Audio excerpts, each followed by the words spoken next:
Debo going to sell out.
Is it Dido or Dido?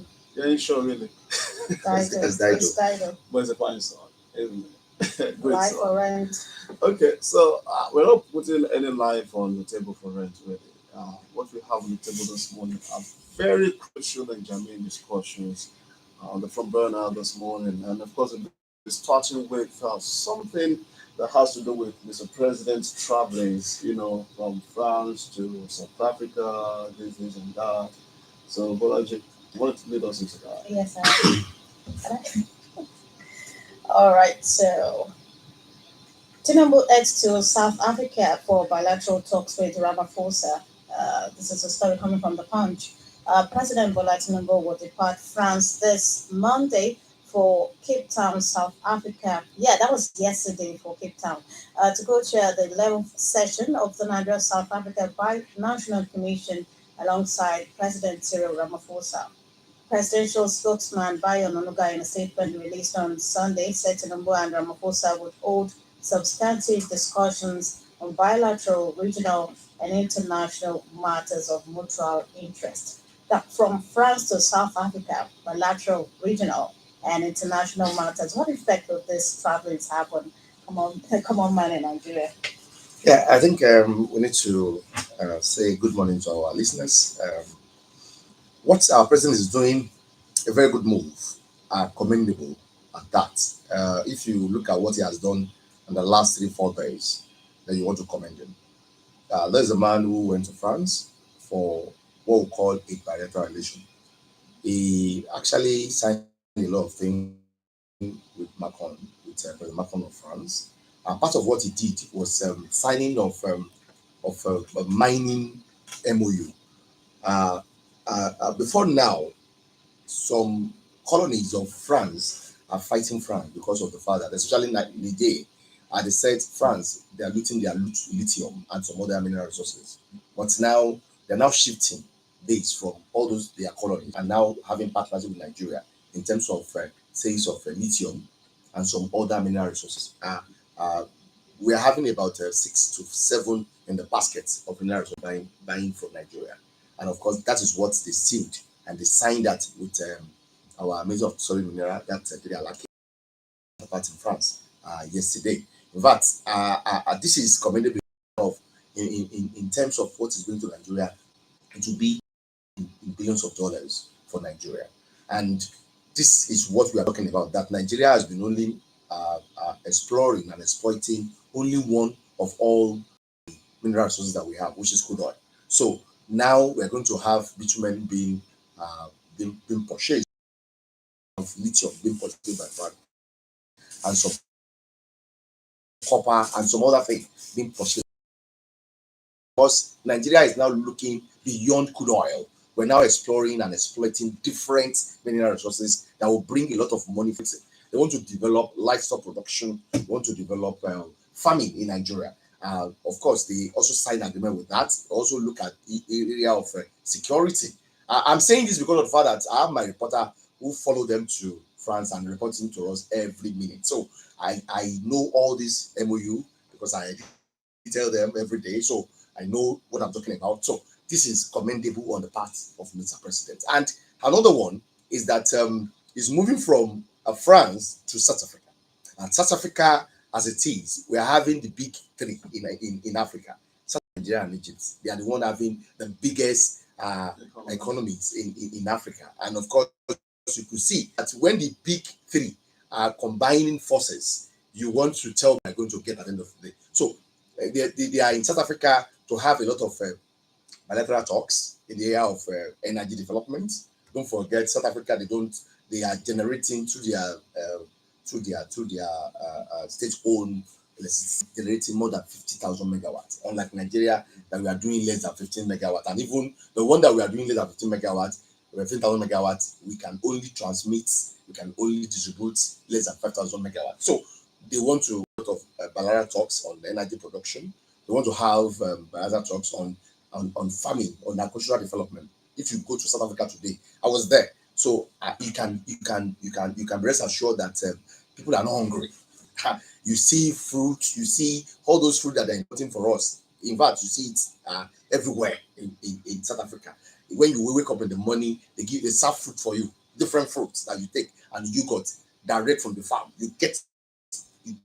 So this is what I experience. This is what I think. In fact, when I heard Mr. President is in South Africa, I wish I could be there with him. So you eat that for you to eat. That's not issue in South Africa. You get everything on your table every morning. So this is commendable on the part of Mr. President that having to sign agreement with different countries of the world, including South Africa, on agriculture or energy, on commendable. So we need to really commend him. And like I said earlier on, or like I usually say, we need to be tracking up Mr. President. Where he's getting off the track, we need to criticize him. Where he's doing fine, we need to commend him. Okay, we will definitely have more time to dwell in that particular direction, because this is not the first time that MOUs have been signed, and we want to see the impact of MOUs when they are signed. We don't want to just report and not be able to follow up and say the impact of the MOUs being signed. But by the way, you want to agree with me that MOU that have been signed that involve money in Nigeria, Nigeria will have fact on it. Mm-hmm. All the MOU signed on bringing money to Nigeria, they don't toy with it, except they divert the money. So this has to do with money in terms of billions of dollars. Mm-hmm. Nigeria will never toy and joke with it, except they want to divert the money and the proceeds they get afterwards. All right, so let's go to another story. This one is reported by the Nigerian Tribune. Debo backed Tinubu's tax reform bills. Johannes Debo worldwide has declared that total support for President Bolaji Tinubu's tax reform bills. The Igbo APEC Social Cultural Organization representing the Igbo nation disclosed this in a statement signed by its Secretary General Mazi Okechukwu Ezugorozo on Sunday. Now, it's not just that. Let's take another report from The Guardian.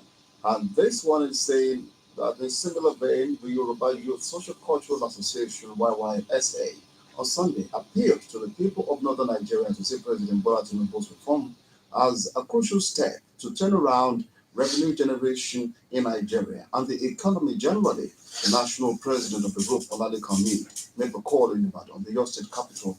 Now, if you also have been following the stories, you must have read about what the former Vice President Atiku Abubakar also commented on this particular issue. He was cautioning members of the National Assembly to tread softly and be cautious as they, consider the bills and all that.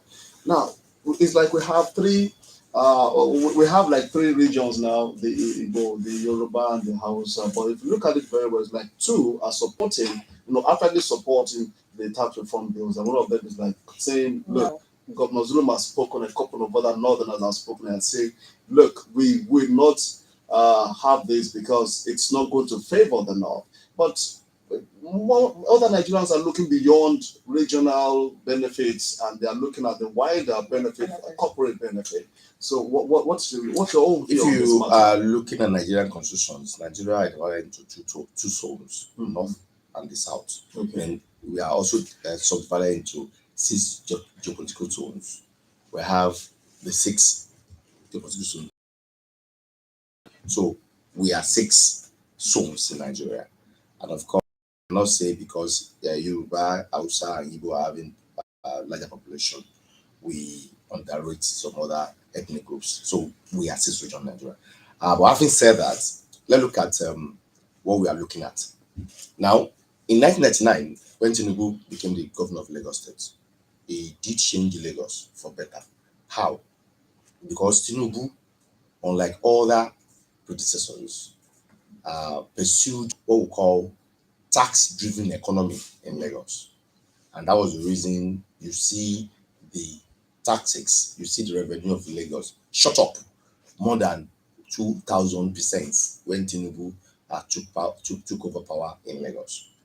Now, if you look at what he's been doing in Lagos and what his successor has been doing in Lagos, it's all about tax, tax, tax, tax, tax. And they are making good money from it. I'm not saying you should not tax, but you should consider the peculiarities of who, where, and what you are taxing. Nigeria today, if you consider Nigeria as a country, we have big brothers and we have small brothers. If you go to the north, you will know that their economy, they need to turn it around, because as of today in the north, majority of the states in the north are not effective and not viable economically. They rely so much on federal allocations every month. We can continue to count them, unlike the states like Kano, like Kaduna, like Borno, some of other states not viable economically. So they rely so much on what they get from federal process every month. Unlike when you come to South, where we have Lagos, you have Ogun, industrial hub, we have the commercial center in Ibadan, the Oyo State, we have Abia, we have Aba. In fact, that is the powerhouse in the whole southeast. So you cannot compare what they are generating outside the state actor, outside what you get from government. So in Ogun State, for instance, we can succeed without federal allocation.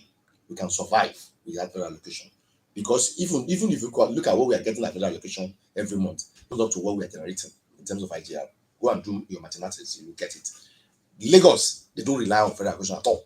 And Tinubu did it when he was there. He called bluff of federal government that said, yeah, I'm creating SCDAs. If you like, don't pay me my monthly allocation. And for 8 years, Baba did not collect it. I'm talking about Tinubu. So what I'm saying is that you need to consider the peculiarity of different states and the economic viability of different states if you are talking about tax. But where Tinubu has done his bit and he doesn't have a final say. He can only introduce bills to the National Assembly. The final say is with the National Assembly. And in fact, as a matter of fact, the power lies so much with the House of Representatives because they have the power on finance deliberation approval. So we need to really tell them to not be lazy, to be professional. We have accountant among them. We have accountants. They should look at it word for word. Look at what they're going to do. There must be some what we call some exemptions in whatever they want to do. You cannot compare state like Ogun with state like Gombe. They are incomparable. You cannot compare Ekiti with a state like incomparable. So they need to look at the peculiarities and comparative advantages of different states before they are talking about tax. The tax must not be uniformed. It wasn't uniformed. They need to look at that critically. That's why I said they should not be lazy, because some of our lawmakers are very lazy. That's why some of them are professional. They don't look at all the bills sent to them word for word, pages for pages. They will just say they should pass it, and we pass it, because this has to do with life and death. The bill has to do with life and death, and that has to do with money, revenue, taxation. It has to do with life and death. So they need to look at it word for word and come up with what is going to be better for Nigerians, because people are saying they should not do it. Some people are saying they should do it, but don't forget our interests. We'll put it on whatever happens in Nigeria. Let's go away with our interest. Let's look at what will be beneficial to all of us as Nigerians. Let's consider the peculiarities and advantages that states have over each other. Let's consider the economic viability of different states before we talk about taxation, because Nigeria is going towards taxation-driven economy rather than production-driven economy, and which is bad for us. All right, let's move to the Nigerian Tribune. Federal government seeks collaboration to bridge housing deficit. Now, the federal government has reaffirmed its commitment to addressing Nigeria's critical housing deficit by championing innovation and collaboration in the mortgage sector.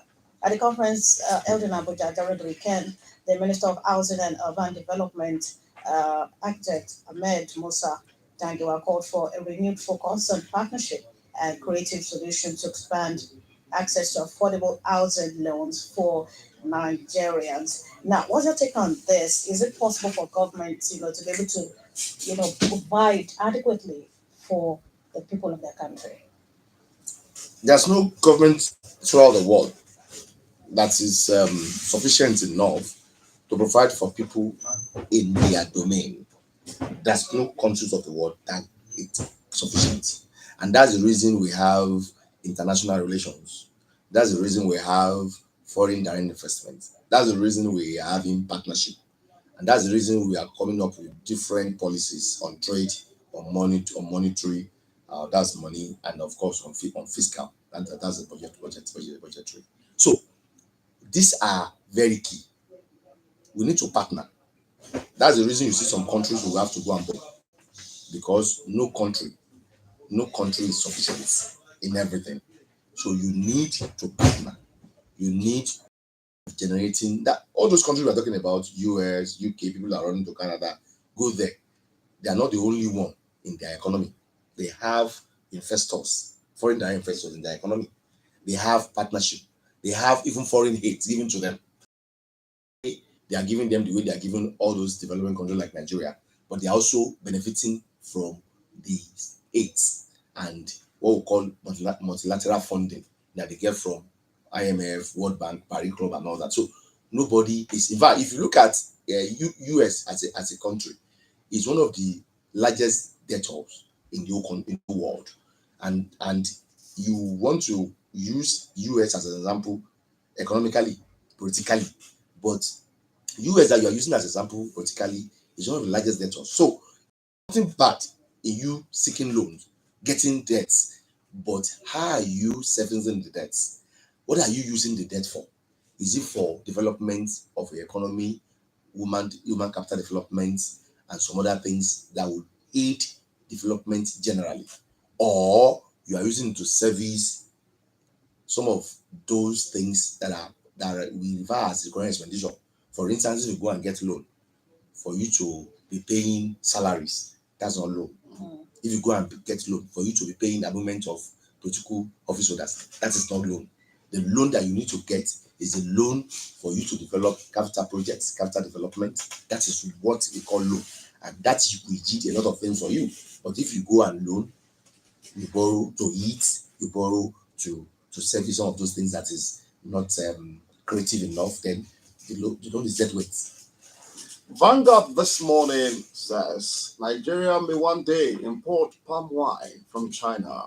Governor Uzodinma, as a warning from Governor Uzodinma of Imo State, in the cry about dependence of Nigeria on imported goods and non-commitment to agriculture. Warning that if no urgent action is taken to reverse the dangerous trend, Nigeria would one day begin to import palm wine from China. Governor Uzodinma sounded the warning at the weekend while delivering a lecture at the Michael Okpala University of Agriculture, Mudike, called for conscious and massive investments in agriculture to rebound Nigeria's crumbling economy. It may sound funny. It's not funny. When you hear that. It's reality. It's reality. It's not funny. And with the investment we hear on a daily basis, we have not really seen this drastic change or probably some improvement. It's not funny. In the 60s, 50s, we have heard the story of Malaysia, Thailand. They came to Nigeria to take our palm seed, and they took it to their country. They are the one feeding us with margarine, vegetable oil. They are the one feeding us, and that's the reason you see a spike in the prices of commodities in the last 3 months now. If you want to buy a 25 liter of vegetable oil, it was sold for 40,000 naira, even in our Kuto market.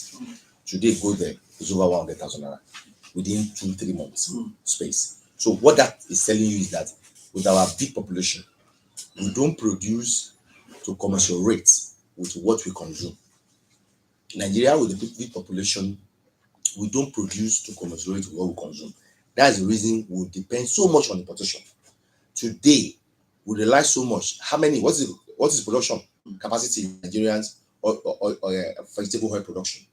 And these countries are very, very diversifying in terms of they produce soybeans oil, they produce vegetable oil, they produce animal oil. So they have different that, if this one does not suit you, you get another one. But which one are we doing in Nigeria? Even the one we are doing vegetable oil we are doing in Nigeria is not enough. So that's the reason even our epopa today, how much they are selling in the market. The same thing with vegetable oil. And we are going to Christmas now. We also record a spike. And the reason is that we don't produce enough to feed our population. So we need to import. And that's the reason Uzodimma is saying we might import palm oil, because go to Imo, go to Anambra now. What is happening in Ogun? What is happening in Lagos? In big cities are happening there. What? The usual of Omonile. They've sold all the lands, all the farming land. They've sold it now. So what they are doing is that Rale Oko, Rale something. So it's happening in Imo. It's happening in Anambra. It's happening everywhere. So if we are to sell every land, which land do we have to farm? If we are to cut all these, what we call economic trees, like palm trees, like cocoa trees, like cashew tree. So how do we want to? It's not something that you have to plant this year. These are perennial crops for which will take, even the technology, it will take 5 years for you to be getting all these fruits. So now, if you now cut all of them and you start all over again, so that's the reason Nigeria is going back to square one. Everything that we do, go back. That's the reason he's saying that, the way it's going now, we may be importing palm oil the way we are importing vegetable oil. Today we are importing vegetable oil, whether we like it or not. Go to malls, go to their shelves. How many of the vegetable oils they are producing in Nigeria? They produce very little. Even the one they are producing in Nigeria, they lack capacity to feed all of us. So don't take that thing, don't take it with levity. We might import palm wine. We might import even raffia palm wine, even if we have to go that way. That is the Oguro that we do here. Let's quickly not to Port Harcourt refinery admitting scaling down operation for upgrades. This is a story coming from the Punch. The Port Harcourt refining company has clarified that its operations were not completely altered, but scaled down to facilitate improvement at the facility. Now, the Executive Director Operations, Nigerian Pipeline and Storage Company Limited, Moi Medunama, disclosed this during the guided tour of the refinery led by the Managing Director, Ibrahim Onoja. Now, either they want to scale up or scale down. I'm sure what Nigeria wants to hear is it's scaling down appreciably. Or what do you think? Let me quote my grand uncle who actually contested and was a game winner of the next election. I'm talking about it's there's a layer upon layer of crude oil. And of course, he promised at that time that he will be coming up with a daily report and daily financial report of the crude oil sales in Nigeria. Crude oil has become more of doom for Nigeria rather than blessing.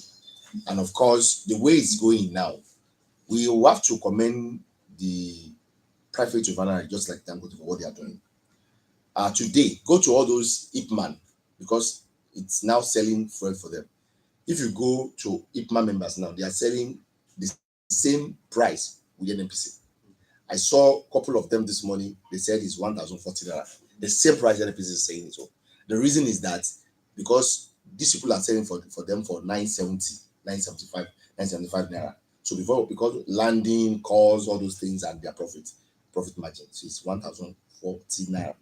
So if not because of we having private people like that, we'll still be at the mercy of NNPC. What they are doing about NNPC refinery in Port Harcourt, only God knows. Because they claim to have been working by 90% capacity. But if I want to tell you today, and I'm saying it, and nobody can quote me because I got information about it yesterday night. Nothing is done as of today. They don't do any lifting in Port Harcourt today as at this morning. Maybe they will start this afternoon. But late last night in Port Harcourt, it is a big lie that Port Harcourt is working. But why do we need to be saying after we have been postponing more than how many times? More than 20 times.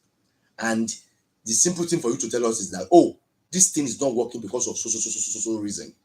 But you still telling us lie that is working by 19% capacity. Meanwhile, nobody is doing any loading in Port Harcourt as of last night.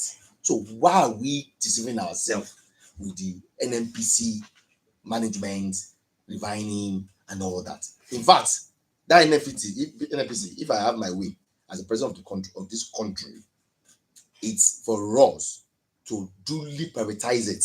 Not the way what they are doing, they don't privatize it though, because incorporated. The shares holders will determine who are the directors. But today, it is the ASROC that are still appointing who the board of directors will be. So, and you say you are privatized it. So, what kind of privatization is that? They will say, me and you are the shareholders, Abby. So, do I have a say? Do you have a say? Does anybody have a say in who becomes the GMT of NNPC? It is not. It is ASROC that's still telling us this is Bele Gihari, this is the person in charge, this is it, which is not what Kama is talking about. Wow, interesting. Even though the Port Harcourt refinery came out to say that it's the truck drivers that have been delayed, they are loading. We should open the lines right now so that it's truck drivers that are delaying their loading. You know now. So they don't have truck drivers again. 0803 truck drivers. Hello, good morning. Good morning. Good morning, sir. Fine, thank you. Good morning, sir. Right. What you saying? Good morning, sir. Good, sir. Thank you very much for the discussion. Now, yes, sir. what do you think of Bolaji Wood? That's the concern of human. And then you have come and buy land, come from Lagos to everywhere. There is land. There is no, you have no other work. And government is not regulating. But don't see them sell all the land. I'm afraid. Well, having said that, well, this turn of the president, since he has no power, what do you think we are getting? How is the economy of this Nigeria? Things are hard, fighting. In fact, the economy is fighting. Well, we are suffering. Do you think we are getting anything? That we getting this assumption of Bola Tinubu? Is anything working at all? And by the way, I will not broke. I will not broke.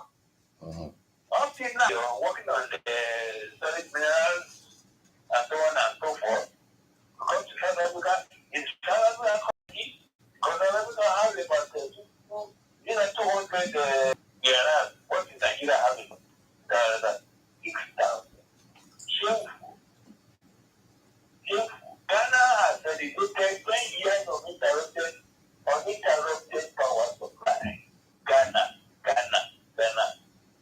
My God. Thank you. And, I'm with you, sir. when are we discussing about this World Trade Organization?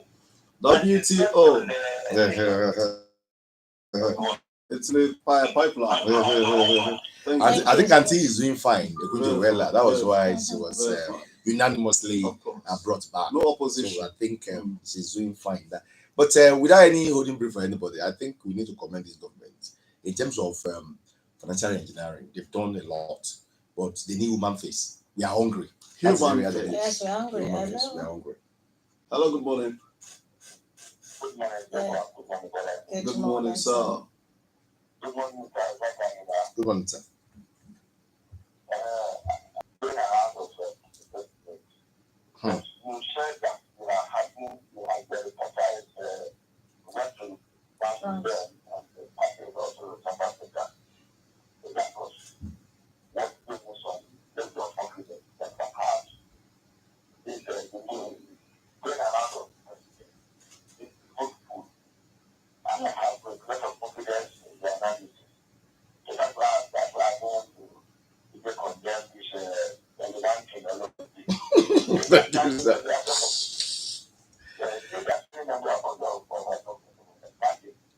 And we are to benefit from his moving around. That would be very good. But I was going to say that if the J and some other countries that are under the Francophone countries, if they are breaking ties with France, I would like to benefit from them. I was going to wonder, but let's wait and see. I think I was saying that the talking about one, where people don't want to party their land. But since I'm now selling the land, I think just in one. But let's put that again, let's cross our fingers. But talking about this year, remember, I don't know whether you remember that also. I said it the other time that it's a black that's going on in NNPC. NNPC, like petroleum industry. The more you look, the less you see. But it's they privatize the NNPC, and yet it is still under government control.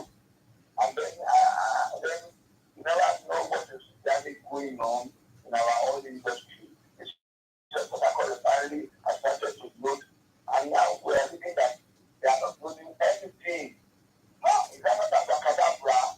The more you go to let you see that is living on, that's what I believe. And that is not going on. Even with that project refinery, I'm not sure that they're going to have anything. Any benefit in this country because the price of petroleum is not coming down. I believe that there's going to that place of games at some point sure. And that's why I say I don't know. Maybe you know better Mr. Baka and you can diagnose.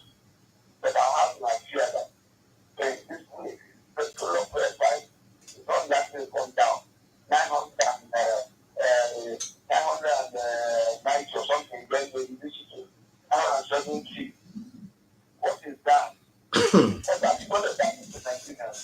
They are fooling us. That's what I believe that. I don't know whether you can give me some confidence about that. You're very right, Okay. but we need to understand that even in the international market, the price of oil is getting higher and higher on daily basis, and of course, Nigeria is making money from it when we sell crude oil. But where Nigeria is getting strongly is that we don't need to be selling crude oil at the rate we are selling at international market. There must be a rebate on what we are giving. Now we have a reflection in the price of commodity. Good morning. My name. I'm calling from Yakari Nulumu. On the issue of tax reform, I believe the Northern Group should go and understand that there is no more we are robbing the poor to pay Peter. So we need to do yes because we cannot in Ogun State now, as we are doing, we are having a poor, we are having all these things, and they collect tax and they give it to the federal. And in their own region, they don't. It's also called Zion. So as a result, they can't believe. We need what we want the committee to do is that to go and educate them. And the governor is a professor. They should go and understand we are in federalism. Where the people of the north, we are saying they are economically poor. When they collect what's so called Lagos governor, Ogun State governor, instead of living according to their resources, this is time they should go and look inward. Even you see, majority of them, they don't have money in the bank. They only keep it in every area. Here, when we transfer, when you transfer, they will collect 50,000, 50 naira from you for federal to that revenue. So they will share a part of it. They are not contributing. So they should go, they go in and look inward. I expected, I'm disappointed with that professor that leading this is something. Because I expect him to look at the issue critically. To look at the issue critically. This one that died, this man was so called the auditor. They have told them that they go and they should go issue and live according to their economy. Ahmed Sonny. The man that I remember. Ahmed Sonny. Ahmed Sonny. Not Ahmed Sonny. It's dead now. This is what's called the Shehu Sonny. Shehu Sonny. Shehu Sonny. And they also called this auditor. He want to be president of Nigeria during the year during the Shagari regime, but they dropped him because of they can't control him. That's from Kano. You remember the name of that. So they should go on the committee. I believe the committee should continue to do good work to educate, to let them know what is in the bill. Because majority of the lawmakers, I want them to go to find a way to go to the House of Rep. Majority of the lawmakers in the Senate before, unless when we went there and give them what is in text. That is why they understand the bill. We need the bill that no way. We drew from the south here, the southeast, the north center, and they should go there to advocate the governors. This is the implication. We cannot continue like this because when we continue to tax companies on the what's so called the education or something, this, so they will run away. They can't pay us. They can't pay us. They can't pay us. So they have to look at this. Let's try to look at this politically. Not a politics. This issue is not a politics. Yeah. Issue of politics. Yeah. That is why they are against the research on it. And that is why they are getting and the food of that is. That's why they are against it. They are taking the fault. I don't need. They will say that now number 4 to generate revenue. When you are sharing it, you are number 23. Yeah. What type of the disequilibrium? Thank you so much. It's very right for what he said, and of course for Professor Babagana Sulum. What the professor is trying to say is that we need to consider the economic viability of different states if we are talking about this tax reform. Hello. Good morning, Bolaji. Good morning, sir. Debo, good morning. Good morning, Elder. Professor, good morning, sir. How are you today? I'm fine, sir. I'm Wale Owosheni calling from Iran. Don't mind my bad voice. I will have condemned the flying about of Mr. President in its totality, but for the submission of Ransack this morning, well, I want to give it a benefit of doubt. And again, let us talk about what is obtaining in NNPCL. That place is the very line through which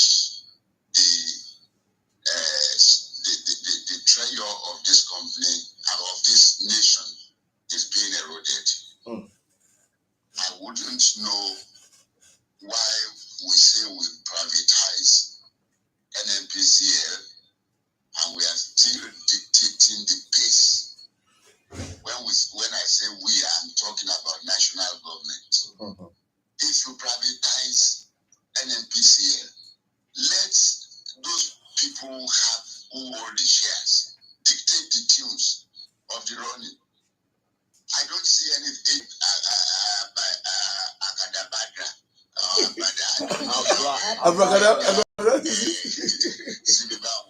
That is it now.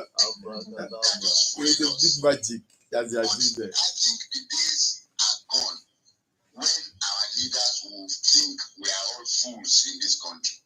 We are not fools. We are not fools at all. And we know what is obtaining. We know what is going on. That NNPCL is a limited company through which the treasury of this nation is being eroded. I think we need to do something about it. Thank you. Thank you so much for calling. Our time is fast spent. Yeah, I want to yeah. thank you very sincerely again. Definitely. Part of this morning's podcast, OGBC 90.5 FM. Thank you very sincerely for coming around today, viewers. It's a pleasure to be. I appreciate. Thank you so much for calling. I want to appreciate those who've made today's program a success. The editor has been Chris Obo, RCT Daniel Okechukwu, the sound monitor has been I am Bolaji Eze. I wish you a happy new month. Now have a lovely rest of your day. I'm Debo Adeyinka. God bless December.